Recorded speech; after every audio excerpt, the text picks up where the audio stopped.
Hi, I'm Kent Dunkley. I've worked for Jack for I think it's 41 years now, um, since 1979.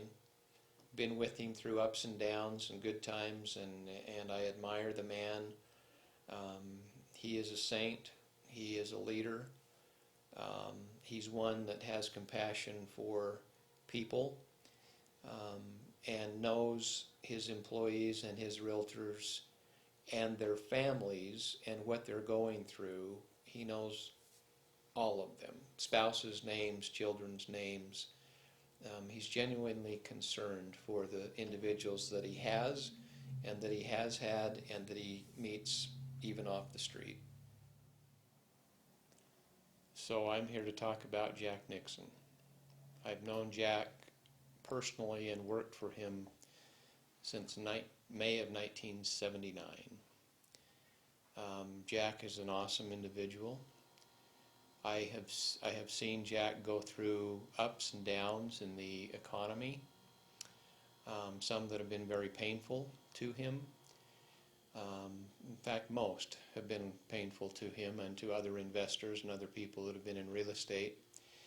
And I've got to be honest, at several times in his life, I've wondered, why in the heck do you keep doing it? And the reason is he's just got so much drive and ambition that I don't know another man that has that kind of drive and ambition, that wouldn't just give up and quit and go do something else. But Jack is not one to do that.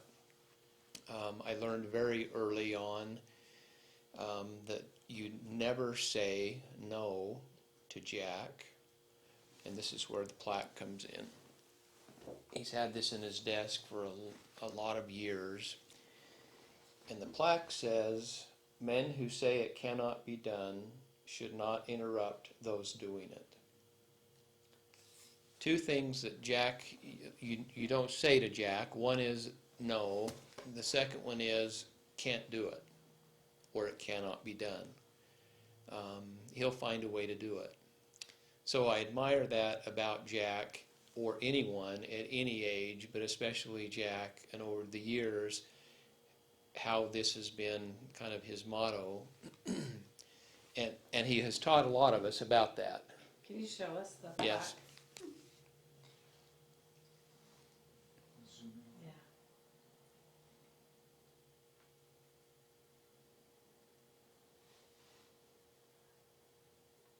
That's amazing.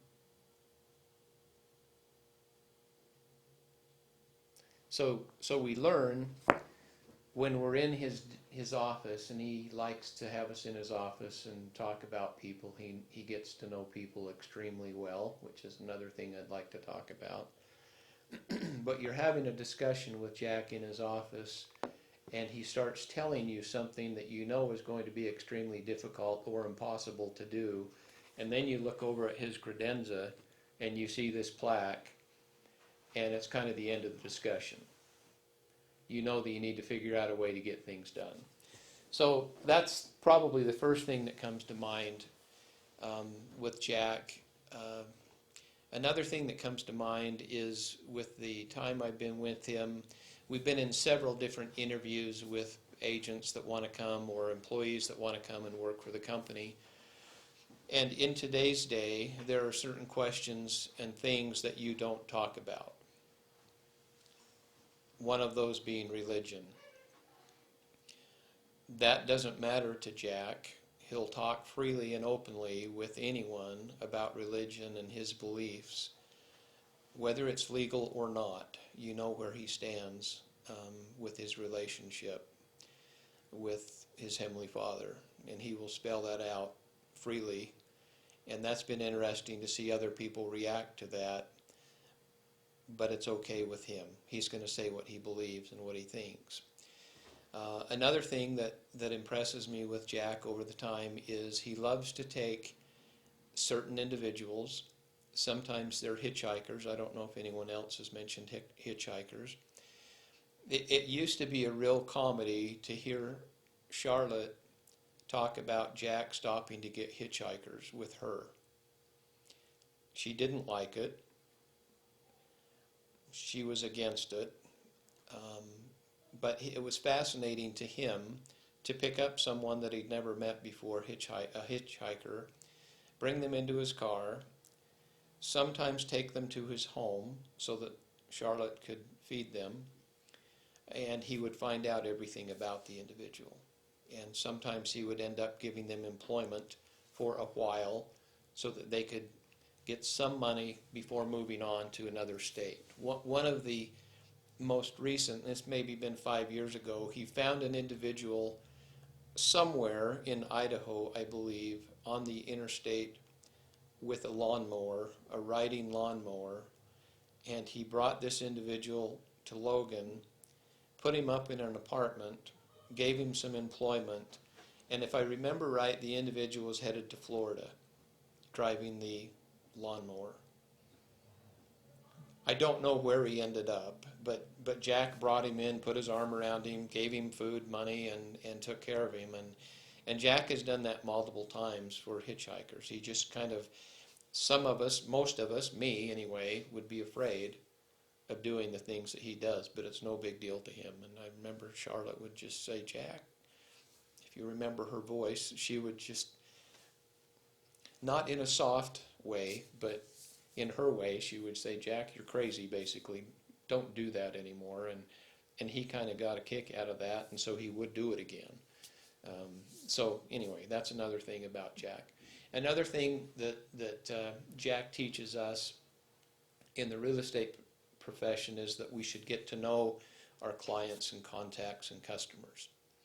Jack can have an interview with anyone that he doesn't know, and at the end of the interview, he will almost know more about that individual than they know about themselves. And he just is fascinating. It's fascinating to watch him open up someone's mind and learn about them. And it's fascinating to him to take a perfect stranger and then learn about that stranger, compliment them, and they leave like they were lifelong buddies. So that's been interesting to watch. It's interesting for Jack to take the side oftentimes, and part of this I think comes from the 80s that were financially hard for a lot of people, but he likes to take the side, I think, of the underdog and encourage them and teach them and help them become better individuals to go out and make a change in their lives and become better and do more and be more. So I admire that also about Jack. I don't know how he does it all. He's one of those people, and there are very few that do it, that can have that many balls in the air at the same time. But he does, and I know in the past it was 7 days a week, not 7 days a week, but 6 full days, long days a week of working, coming to the office every day. And he just has a genuine interest in people, and I think that's how he does it. And do you think that's why he's so successful in his business? I do. I think people can tell when someone is genuinely concerned in you, and not just to make a deal, but truly in the individual in their life. Do you feel like that's how he treats everyone in the office? It's Yes. just that they're all family, kind of. That's what we say in interviews with new agents when we're trying to bring them on, and that's what this office really is known as. It's kind of a family atmosphere here. Tremendous. Thank you so much. You're welcome. Thank you.